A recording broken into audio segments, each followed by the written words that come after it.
Hello BookTube! This is my February 2026 manga wrap-up. What I do is every month I put in a pre-order for the following month's forthcoming volumes of manga and the series I actively collect and debut volumes of series I would like to try out. I put in this pre-order with Book People, the great bookstore in Austin, Texas. What Book People does is over the course of the month, they will collect the volumes as they come in and hold them for me.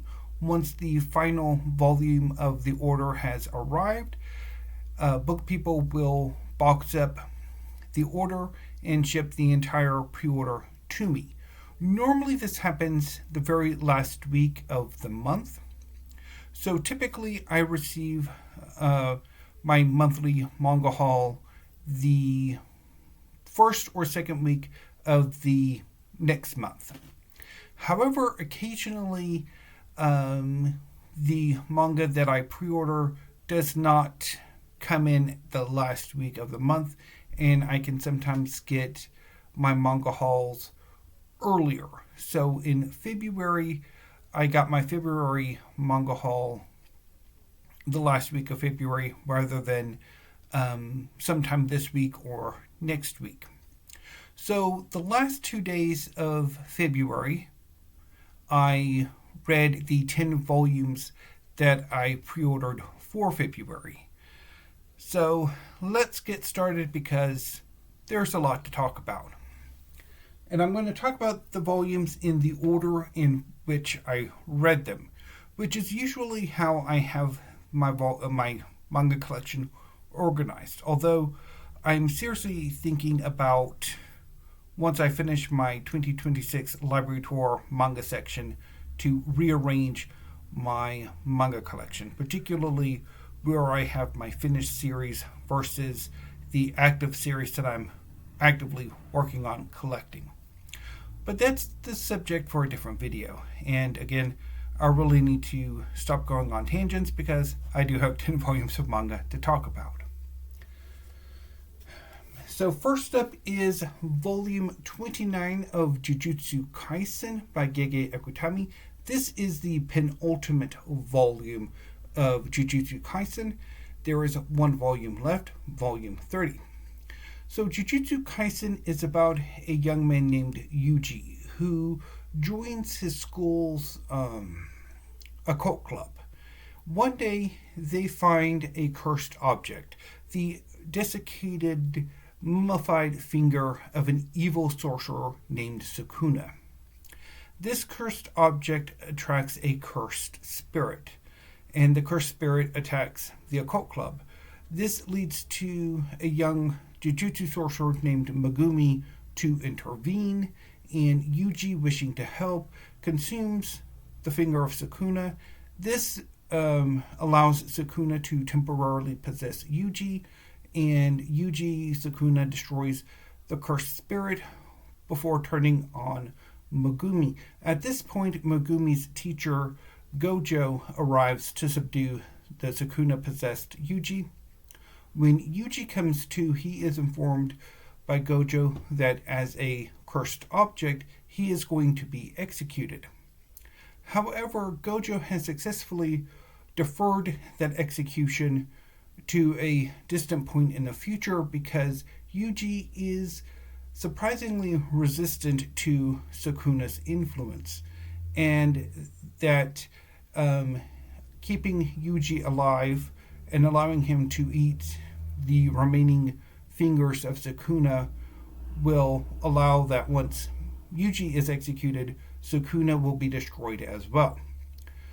So Yuji has 19 more fingers to eat because obviously Sukuna has 4 arms.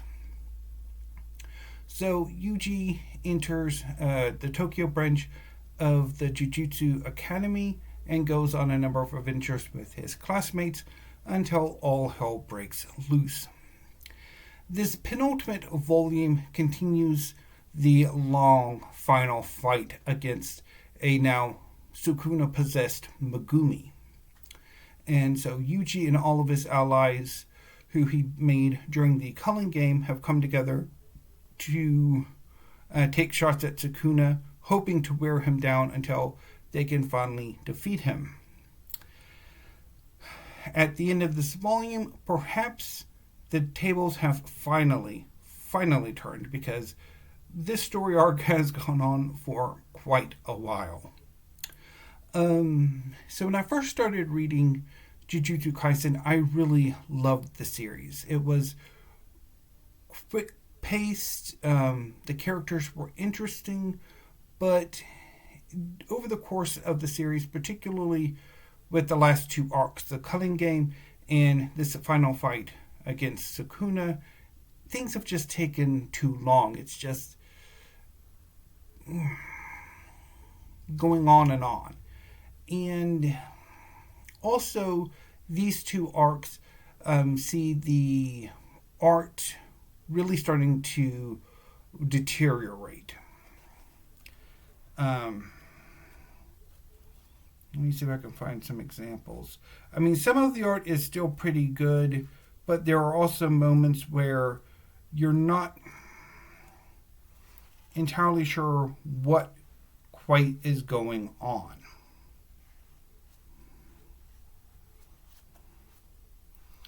Let's see if I can find a good example of what I'm talking about.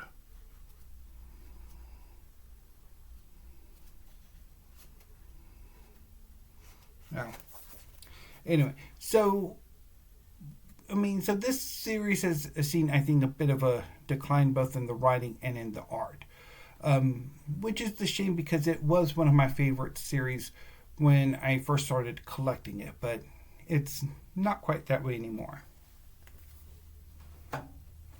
So after Jujutsu Kaisen, I read Astro Royale Volume 4 by Ken Wakui. So this is a series about a young man named Hibaru, who is the son of a Yakuza boss. And Hibaru has a very romanticized idea of what Yakuza are. At the beginning of the series, Hibaru's father dies, and a meteorite strike on Japan leads to mass casualties and chaos, and a number of people gaining superpowers, and these people are called Astros. Hibaru himself becomes an Astro and seeks to not only unify his fractious Yakuza family, but also to help a devastated Japan. So this is both Yakuza and superheroes. However, Hibaru's family have also mostly gained astro powers and are not necessarily all that willing to follow in their brother's lead. So I've had a bit of a mixed response to Astro Royale. I rather liked the first volume, but the second and third volumes were a bit disappointing, particularly the third volume, to the point where I was really questioning whether or not I wanted to continue on with the series, even though there will only be 6 volumes. So ultimately, Astro Royale was not a success in Japan. However, this fourth volume was a bit of an improvement. I really liked how Hibaru and his brothers and their other allies managed to defeat the corrupt cop that had them cornered. And I also like the introduction of another one of Hibaru's brothers at the very end of the volume.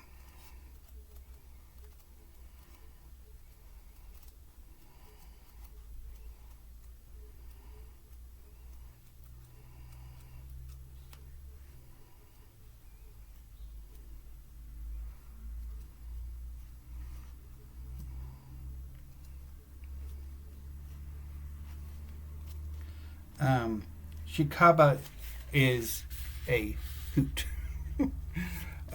But I'm also wondering how exactly Wakui will wrap up this story in only 2 more volumes. Next, I read Kagurabachi, Volume 6 by Takeru Hokazono. This is a new series as well that is rather popular. I think it's one of the most popular series to come out in the last few years. It's about a young man named Yuhiro, whose father is a blacksmith who specialized in crafting enchanted katana, which were instrumental in winning a magical war against a rival country in the series' backstory. Once the war was over, Chihiro's father collected these enchanted katana and hid them away. However, a few years before the story begins, a organization of criminal sorcerers called the Hishiku murdered Chihiro's father and stole the enchanted katana, leaving Chihiro to swear bloody revenge. So over the 3 years between the murder of Chihiro's father and the beginning of the series proper, Chihiro has trained with an previously unknown 7th blade that his father crafted or forged, and with it he has embarked on a quest of bloody revenge, while also building a strong group of friends who are supporting him. So this volume sees Chihiro and his friend Hakuri joining with the Kamunabi, an organization dedicated to policing the sorcerers of Japan. Chihiro and Hakuri have been assigned to protect 2 of the sword bearers, the wielders of the enchanted katana. Initially, they go to where Yoruha is, so that they can bring him to the temple, where Samura is, so that Hakuri can use his abilities to bring their enchanted blades to them, and effectively steal them back from the Hishiku. However, the Hishiku have already launched an attack on Yoruha's location, which means that the trio have to flee by train. However, the Hishiku catch up with them, and Chihiro stays behind to fight with the Hishiku sorcerer who's leading the assault, leaving Hakuri and Yoruha to go on to Samura's location. Once there, Hakuri is having to be getting some magical treatment because his abilities are raw and he overworked himself in the previous arc.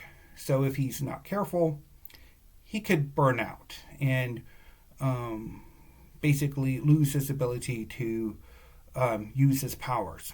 However, it's at this point that the Hishiku's mercenaries launch an attack on the temple with Samura. And so Samura and eventually Yoruha begin to fight it out with the Hishiku. And this volume is a lot of fun. I am loving Kagurabachi. It is one of my favorite manga that I've been reading. And what I especially love about this is the characterizations of both Chihiro and Hakuri. Hokazono does a brilliant job with the both of them. Particularly with Chihiro's thoughts on himself as a murderer, and Hakuri's desire to help is really, really, really amazing.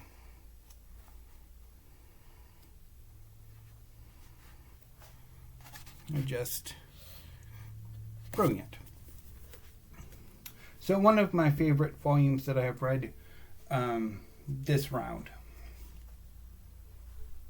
Next, so I read those 3 on Friday. So these 7 that I'm about to talk about next, I read on Saturday. I probably could have read all 10 on Friday, but I decided to space them out just in case. So next up is DanDaDan Volume 17 by Yukinobu Tatsu. DanDaDan is a crazy series about 2 teenagers, Momo and Ken. Momo believes in the supernatural, but not the extraterrestrial. Ken believes in the extraterrestrial, not the supernatural. So they make a bet. Momo will go to a place visited by the extraterrestrial, and Ken will go to a place that is haunted. And they discover at the beginning of the series that in this world, both the supernatural and the extraterrestrial are very real. And their encounters with the supernatural and extraterrestrial unlock for Momo latent psychic abilities and empowers Ken by his possession by a malevolent spirit called Turbo Granny. So the 2 go on a number of adventures dealing with the supernatural and the extraterrestrial, and gradually build a very close friendship group with a number of other teenagers who have been similarly touched or transformed by their contact with the supernatural and extraterrestrial. This volume sees Momo trapped in a cursed board game with a young man named Zuma, who has been empowered by contact with one of Ken, who goes by the nickname Okuran's missing family jewels. Part of the reason why he is empowered by Turbo Granny is the fact that when he first encountered her, she stole his family jewels. Okuran has since recovered 2 of the 3 missing body parts. And Zuma has the 3rd. So Momo and Zuma have to work their way through this cursed board game, which for them is an alternate sort of pocket dimension world. Meanwhile, Zuma's friends are trying to get into the cursed board game to help their friend, and Okuran wants to consult with Momo's grandmother, who is a psychic herself and has sort of been the mentor of this friend group that has built itself around Okuran and Momo. And so that's largely where the story ends, with everybody coming together to figure out how to get out of this cursed world. I really enjoyed this volume. The last few volumes had been a bit disappointing, but this one was quite a bit of fun.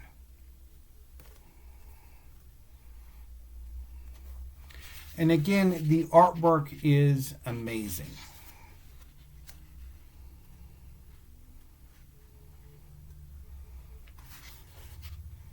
It is really good.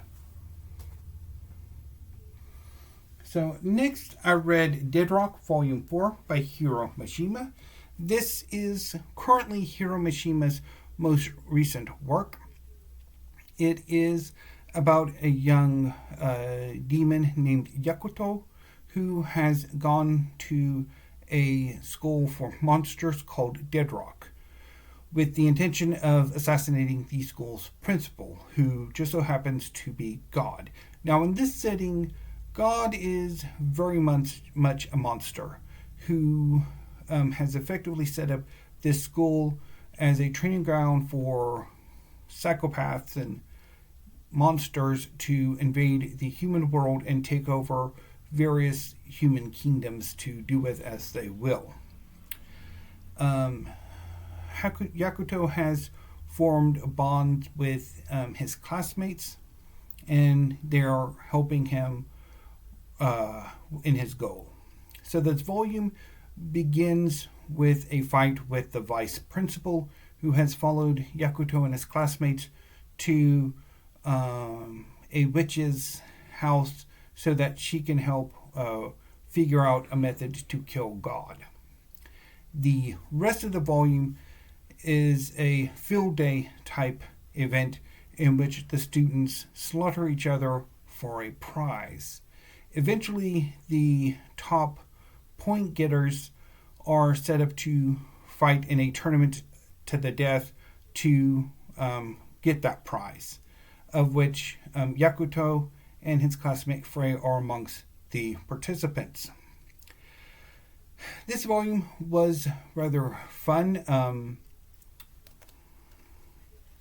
particularly the field day tournament part.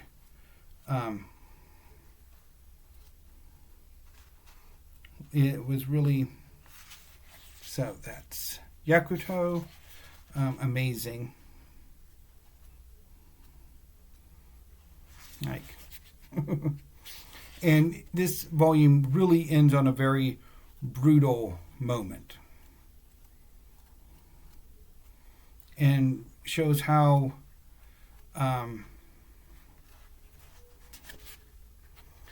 different Dead Rock is compared to most of Hiro Mashima's work. Quite enjoyable. Kind of curious what Mashima's rumored next project is going to be. Next, I read Mission Yozakura Family, Volume 21 by Hitsuji Gondaira. This is about a young man named Taiyo, whose parents died sometime before the series began. During Taiyo's bereavement, his rock was his friend Matsumi. Unfortunately for Taiyo, Matsumi is the head of the Yozakura family, a family of superhuman spies, whose oldest brother Kyoichiro has a very disturbing sister complex. And this leads to Kyoichiro trying to kill Taiyo. The rest of the family intervene, and they determine that the only way to prevent Kyoichiro from fully killing Taiyo is for Taiyo to marry Matsumi and become the patriarch for the next generation of the Yozakura family. This volume takes place 5 years after the series begins, and Taiyo and Matsumi are the parents of twins, Hifumi and Alpha. So Hitsumi and Alpha have been enrolled in a spy boarding school with their uncle Kyoichiro being the headmaster. And in order to participate in the final mission of the Yozakura family against the people who have been targeting them throughout the course of the series, Alpha and Hitsumi must get the permission of each member, of their aunts and uncles before ultimately gaining the permission of their parents. So this volume reintroduces Futaba, as well as Kingo and Shion. Much of this volume is dedicated to Alpha and Hifumi,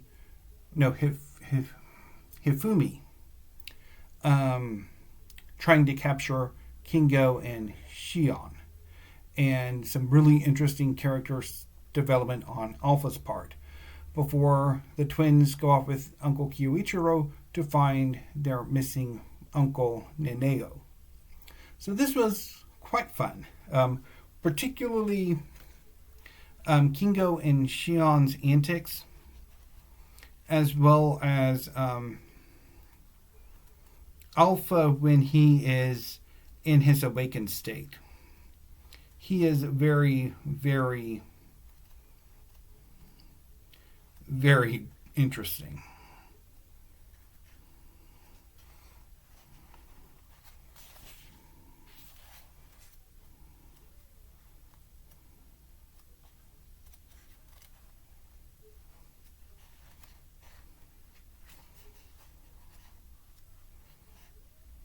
See if I can.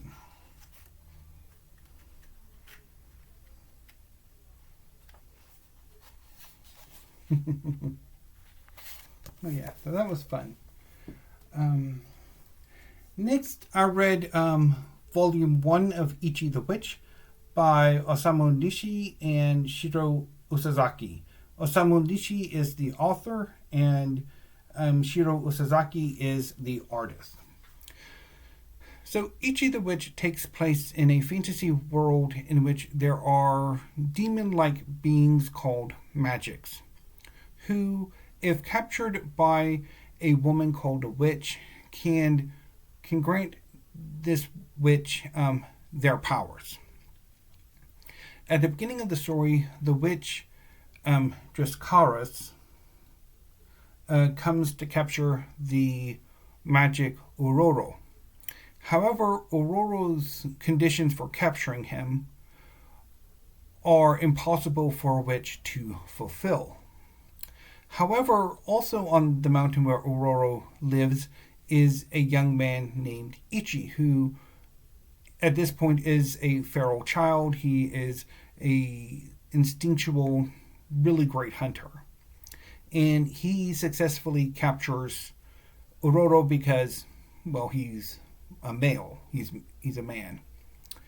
And this grants Ichi Ororo's power. And this transforms Ichi into the only male witch in existence, which causes no end of headaches for Driskaris, because she really does not want to deal with all of the problems that Ichi brings her, because he's a handful.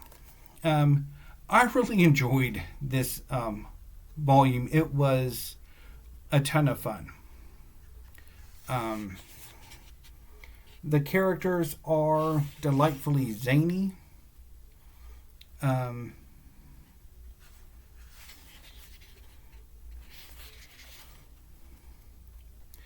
And I really like how things have developed so far in this first volume, which sees Ichi doing a few hunts. First, of course, against Ororo, but there's a second magic that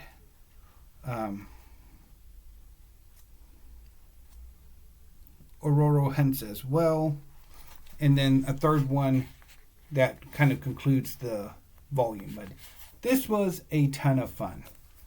I'm really looking forward to Volume 2.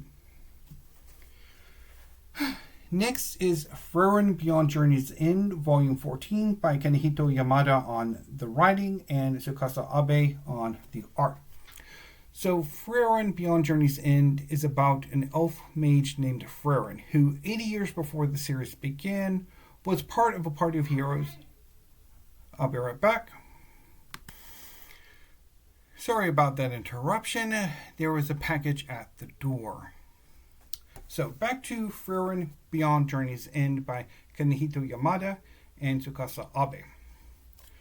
So Frieren Beyond Journey's End is about an elf mage named Frieren, who 80 years before the series began was part of a party of heroes who brought about the downfall of a demon king. In the years since, Frieren has gone on a series of journeys on her own.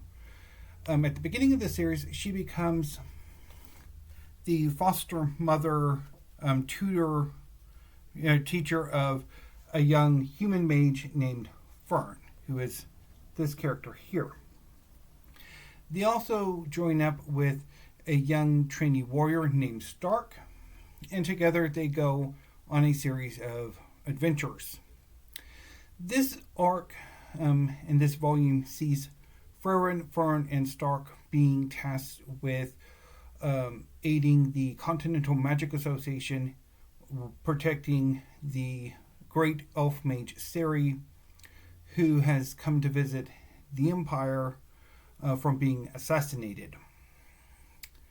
So a number of other mages from this organization have come to make everything secure and to figure out who exactly is after Seri. And so this reintroduces after a while two other mages, Ubel and Land, who are here gathering information, and they run afoul against some magic knights from the Empire. The assassination itself seems to be the work of a shadow organization within the Empire, but things are a bit confusing. I'm not entirely sure what's going on. And I'm not entirely sure if that was explained in earlier volumes when this storyline began, or if that's to be revealed later. I'm a bit confused. Unfortunately, Frieren went on a hiatus, and it's been quite a while since a new volume has come out. So I'm very rusty with the series. On the whole, I rather liked this volume. But again, there was a bit of confusion about what was going on and what the exact setup was.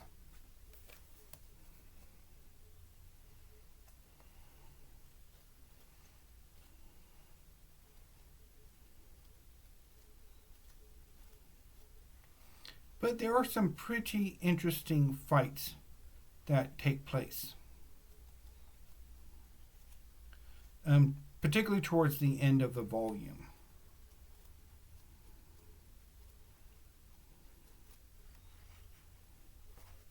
But I'm just going to show you some random images.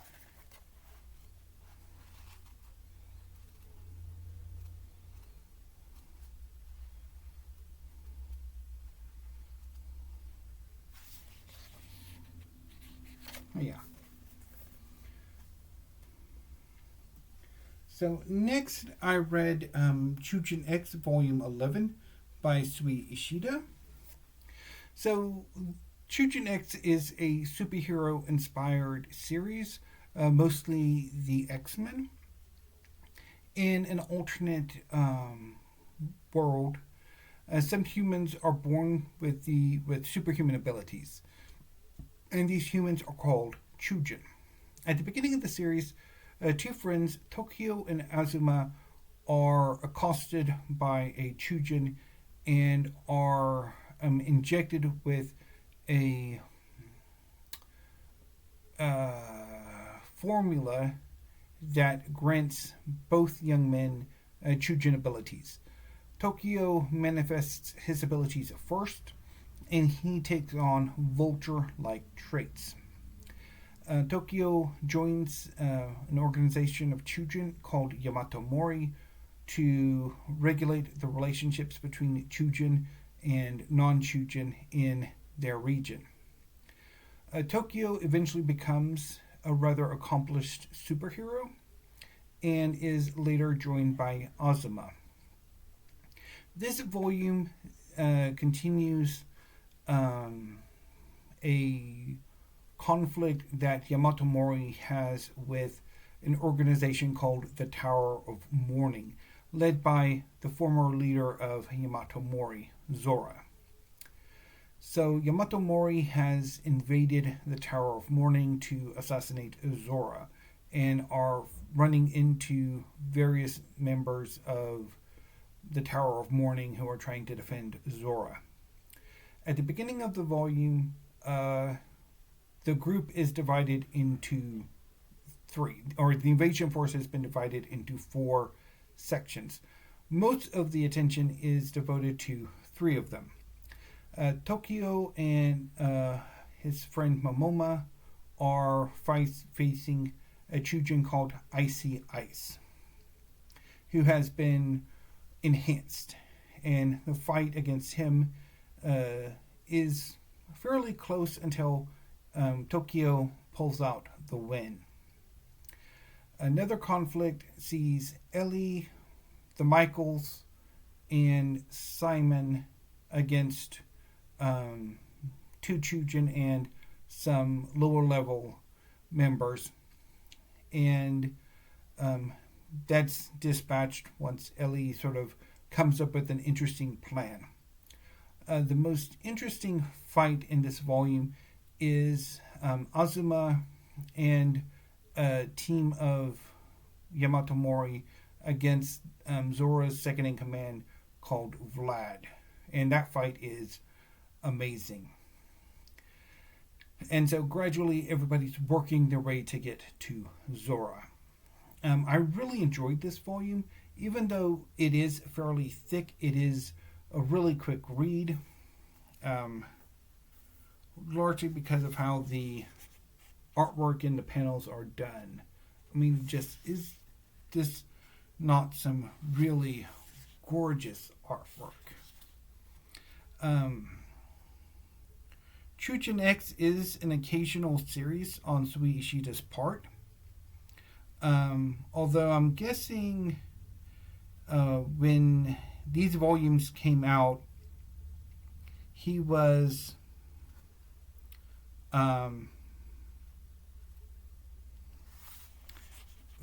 fairly active, because the next volume of Choujin X is coming out relatively soon.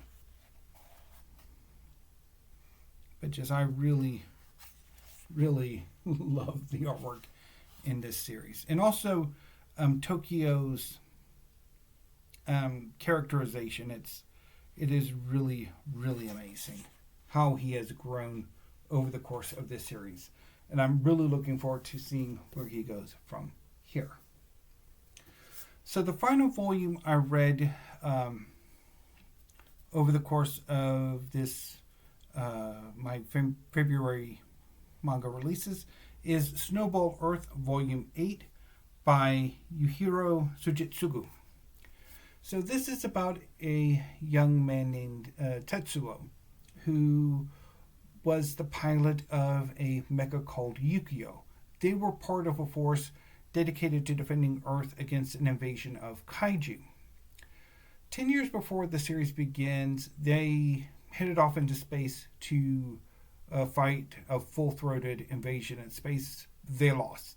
Tetsuo was placed in suspended animation on the journey back to Earth, and when they returned to Earth, they discovered that Earth has been conquered by the kaiju and has entered into a period of an ice age.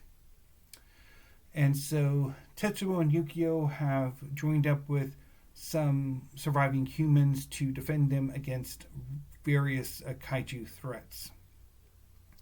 This volume sees Tetsuo joining up with some remnants of the Earth Defense Force that he was a part of, who are trying to reach a former base of theirs where a prototype armor exists that could give Tetsuo and Yukio an advantage against some of the more dangerous kaiju. Unfortunately, this group is led by Tetsuo's father, and Tetsuo does not have a great relationship with him. And the base that they're trying to reach has become infested by kaiju, particularly one called Gold Coast, who sees himself as something of a CEO, and he's insane. So I've been unsure about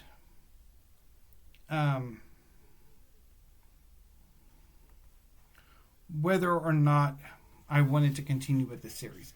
There are times when this series is really good and engaging, but then there are points where it's just okay and I'm not really all that into it. So that's Tetsuo's face when he meets his father again after 10 years. So I've been on the fence about continuing with Snowball Earth. This volume was an argument to keep going because it is fairly good. It advances the plot quite a bit. both in terms of the relationship between Tetsuo's father and the final ultimate antagonist, as well as some really good fights between Tetsuo and his allies and the some of the kaiju. So it was quite good. It's quite interesting. So I've had a pretty good February regarding the manga I read, at least the February releases. So about March. So I've already put in the March pre-order. It's going to be decidedly slimmer this month compared to the 10 that I just read. There's only going to be, I think, 4 or 5 volumes, including the next volume of Snowball Run. And then April and May and June are looking to be heavier months. So, yeah. So I'm going to go ahead and sign off for now because I have been talking about manga for 41 minutes. So, anyway, BookTube, I will be back tomorrow with the penultimate part of the manga part of my 2026 Lovery Tour. And I will finish up on that on Wednesday. But until I see you again, thank you, BookTube. Have a great day.